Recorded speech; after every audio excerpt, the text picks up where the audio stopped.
Perspective is a really interesting thing. It sometimes feels like, wait a minute, I hear about that, but what does it mean? And other times it feels really hard to gain perspective. Pearl's helping me today. Especially when your cup is drained. If you feel tired, if your plate is full, if you've been running on empty or very busy, and this time of year, it's really easy for that to happen.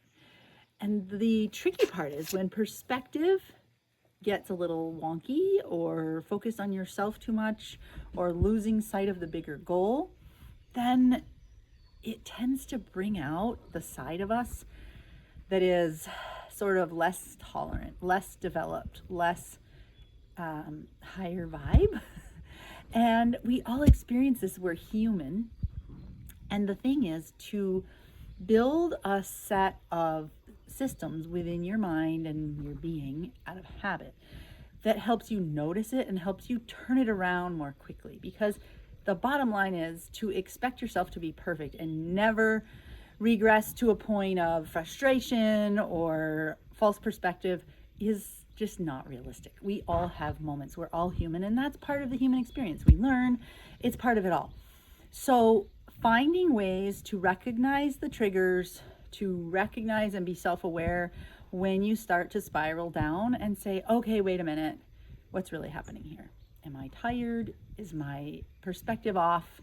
Have I blown something out of proportion? Wait just a minute. Maybe it's time for me to take a pause. Maybe I can't fix this right now, and if I try to fix it, it might make it worse. So maybe I will just back up, take a pause, be quiet, and hit the reset button. And sometimes that reset button is taking a walk outside, taking a deep breath, or 10 deep breaths, or walking away, or taking a nap, or having a big glass of water, maybe put a little Celtic salt to hydrate, maybe getting some food, maybe all of the above. But whatever it is, I want to encourage you to find what works for you, because sometimes, all the time, just letting yourself spew about it, or you have to blow off steam, you have to release. However, we have to be mindful of the habit we have built in how we release things when we maybe get in a bad spot. So I want to encourage you today to start becoming aware and noticing what it is and when it is that sends you sort of off track and spiraling in a negative direction. Because we totally have the choice to turn it around. It may not be easy every day. It's always harder when we're tired. And the key is noticing, so we spend less time spiraling and more time in our higher vibe, higher evolved self. Here's to a magical week.